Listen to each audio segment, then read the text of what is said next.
Lawyer లేరు sir, మాకు lawyer లేరు, మేము పోరాడాలి. మాకు ఇండస్ట్రీలో ఎవరు ఇచ్చేయట్లేదు, పెద్దోళ్ళు వచ్చిన వాళ్ళు ఎవరు సపోర్ట్ చేయట్లేదు.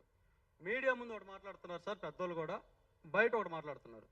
బయట వచ్చేసి నీకు ఎందుకు చేయాలమ్మా అనే క్వశ్చన్ వస్తుంది, మీడియా ముందుకు వచ్చి నేను చేస్తానమ్మా వస్తుంది. అంటే అందరూ అబద్ధాలు చెప్తున్నారు. ఇప్పుడు మాకు కావాల్సింది అంటే మెయిన్ దాంట్లో హీరో ప్రభాస్ గారు కాబట్టి ఆయనకి రిక్వెస్ట్, దాని మొత్తం లీడ్ చేసేది డైరెక్టర్ గారు కాబట్టి సందీప్ గారు కాబట్టి వాళ్ళిద్దరికి రిక్వెస్ట్ ఏం చేస్తున్నా అంటే, సార్ మీ సందీప్ సార్ దగ్గర నుంచి మేనేజర్ ఎవరైతే ఉన్నారో ఆయన నా దగ్గర నుంచి అడ్రస్ తీసుకొని నా ఇంటి అడ్రస్ పంపించింది ఆయనే కాబట్టి ఇది మొత్తం మీ త్రూ వెళ్ళింది కాబట్టి మీ త్రూనే ప్రాబ్లం సాల్వ్ చేయండి. మీరు ఎవరికైతే నా అడ్రస్ పంపించేసి నోటీస్ పంపించారో వాళ్ళ నుంచి నాకు నోటీస్ కావాలి. మీరు నోటి మాటతో చెప్తే కాదు సినిమా రిలీజ్ చేసుకొని. ఒకవేళ కావాలంటే నాకు వీడియో పెట్టండి, మీరు అందరూ సినిమా రిలీజ్ చేసుకోండి అని చెప్పేసి ఎవరైతే హీరో గారు కానీ ఎవరైతే సందీప్ గారు అందరూ ఒక వీడియో పెట్టండి, వీళ్ళు రిలీజ్ చేసుకోవచ్చు నాకు ప్రాబ్లం లేదు అని చెప్పేసి నేను పెడితే ఓకే నేను వెళ్ళిపోతాను. ఇప్పుడు నాకు కావాల్సిన మంచి క్లారిటీ, వాళ్ళ టైటిల్ కావాలా లేకపోతే మమ్మల్ని ఎందుకు సినిమా చేసుకోవాలని ఆపడం ప్రయత్నిస్తున్నారా? అంటే మాలాంటి వాళ్ళు సినిమాలు చేయకూడదా? రైతులు అనేవాళ్ళు చిన్నవాళ్ళు ఎవరు సినిమాలు చేయకూడదా? ఒక బ్యాక్గ్రౌండ్ ఉంటేనే సినిమా చేయాలా?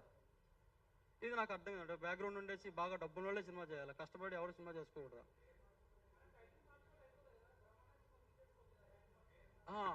ఇది కరెక్టే సార్, టైటిల్ మార్చడం అయిపోతుంది. సెన్సార్ వచ్చి 1.5 years సార్. నాకు సినిమా రిలీజ్ చేయడానికి 1.5 years పెట్టిందంటే డబ్బులు లేక. ఈ డబ్బులు రావడానికి నాకు ఇంత టైం పట్టింది. ఇప్పుడు మళ్ళీ నేను టైటిల్ మార్చుకోవాలంటే మళ్ళీ సెన్సార్కి మళ్ళీ డబ్బులు కావాలి, నాకు చాలా టైం పడుతుంది. ఈ గ్యాప్లో వాళ్ళు స్పిరిట్ అని చెప్పేసి వాళ్ళు వచ్చేస్తాను డబ్బులు ఉంది కాబట్టి వాళ్ళు అనుకున్నట్టు మార్చి రిలీజ్ చేసుకుంటే ఒకసారి వాళ్ళు వచ్చిన తర్వాత ఎప్పుడైనా చేసుకున్న ప్రమోషన్ కానీ నా సినిమా కానీ తర్వాత వచ్చి బయటకు వచ్చే ఛాన్స్ ఉంటుందా? ఎవరైనా చూసే ఛాన్స్ ఉంటుందా? సేమ్ పేరుతో వచ్చినప్పుడు నాకు ఇది అవుతుంది కదా, నాకున్న ప్రమోషన్ చేసుకోగలను, ఎంత ప్రమోషన్ చేసుకోగలనా? మళ్ళీ ఒక 1 year పడుతుంది ఇప్పుడు సెన్సర్ వెళ్తే. ఇది ఎవరు చేస్తారు? వాళ్ళు చేయరు కదా. నేను దీనికోసం అడుగుతున్నాను, నాకు టైం. వాళ్ళు వచ్చేసి చెప్తారు వాళ్ళకి కావాలి టైటిల్, వాళ్ళు మార్చుకోవచ్చు కదా, ఇంకా సెన్సార్ అవ్వలేదు కదా, వాళ్ళు షూట్ జరుగుతుంది కదా, వాళ్ళు మార్చుకోవచ్చు కదా. వాళ్ళకంటే నాది వెనక వాళ్ళ ముందే అయింది నాది, ఆ సెన్సార్ అయిపోతుంది, వాళ్ళు మార్చుకుంటే అయిపోతుంది కదా. వాళ్ళు చెప్పట్లేదు, ఆ క్లారిటీ చెప్పట్లేదు. ఈ సినిమా మెయిన్ సార్ నేను చెప్తున్నాను 2 ముక్కల్లో, ఈ సినిమా ఊర సరదాకో లేదంటే డబ్బులు ఎక్కువయ్యో లేదంటే ఏదో 10 మందిలో పేరు కోసమో ఏమంటారు ఇప్పుడు ఇది కూడా మాట్లాడు పబ్లిసిటీ అందుకోసం చేయట్లేదు సార్. మా అమ్మగారు ఎప్పుడో చిన్నప్పుడు ఎప్పుడో 13 సంవత్సరాల వయసులో ఆమెకు అన్న కళని మేము పెద్దలమే పిల్లలు పుట్టిన తర్వాత పెద్దలు అయిన తర్వాత ఆమెకు 40 సంవత్సరాల వయసు వచ్చిన తర్వాత ఈ సినిమా చేయడం కోసం ఆమె అడిగింది. దీనికి మేము వద్దాను, నేను మా నాన్న అందరూ వద్దన్నా సరే వినకుండా మొండిగా ఉన్నప్పుడు ఆ కళను నెరవేర్చడం కోసం సరే పోనీ చనిపోయిన తర్వాత ఏం చేయలేం కదా, బతుకున్నప్పుడు ఏం చేయాలి ఒక ఆలోచనతో అందరం ఒప్పుకొని సినిమా చేశాను సార్. ఈ సినిమాని ఇష్టంగా ఆమె కళని 30 సంవత్సరాల నుంచి కష్టపడి నేను సినిమా చేసుకున్నాను. ఈ రోజు వాళ్ళు ఆపడం కరెక్ట్ కాదు సార్ నేను చెప్పేది. దీనికి ఎవరు సమాధానం చెప్తారనేది నాకు తెలియాలి. ఇప్పుడు వాళ్ళు కానీ రాలేదు అంటే ఒక 2 రోజులు చూస్తాం సార్, ఒక 2 రోజులు చూస్తాం, ఎక్కువ చూడం, రేపు ఎల్లుండి చూస్తాము.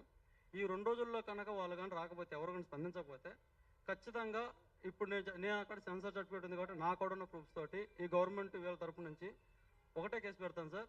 నా టైటిల్లో ఫస్ట్ పేరు వాళ్ళు పెట్టుకున్నారు కాబట్టి వాళ్ళు పెట్టుకోవడానికి లేదు. ఫస్ట్ నా స్పిరిట్ ఈజ్ నాట్ ఓన్, వాళ్ళ స్పిరిట్ నా టైటిల్లో హెడ్ టైటిల్ ఏముందో వాళ్ళు పెట్టుకోవడానికి లేదు, అది మార్చుకోవాలి. ఇది ఒకటి కేసు ఫైల్ చేసుకున్నాను సార్, నాకు లాయర్ గారు ఫస్ట్ చెప్పిన సార్ ఇది.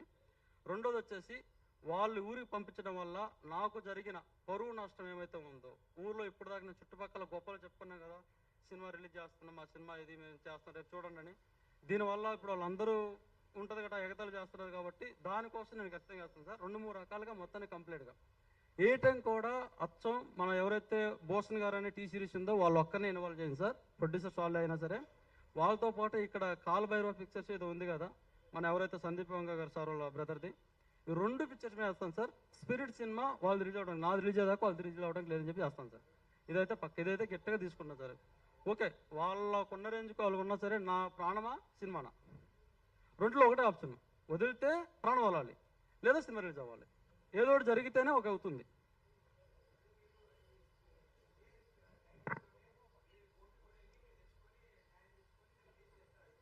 చేస్తాను సార్, తప్పదు కదా చేయాలి సార్. కోర్టు దాకా వెళ్ళానంటే నా టైం టేకింగ్ కాబట్టి ఖచ్చితంగా వాళ్ళ సినిమా ఆగాలంటున్నాను, వాళ్ళ సినిమా ఆగడానికి ఏం కావాలో చేస్తా అంటున్నాను.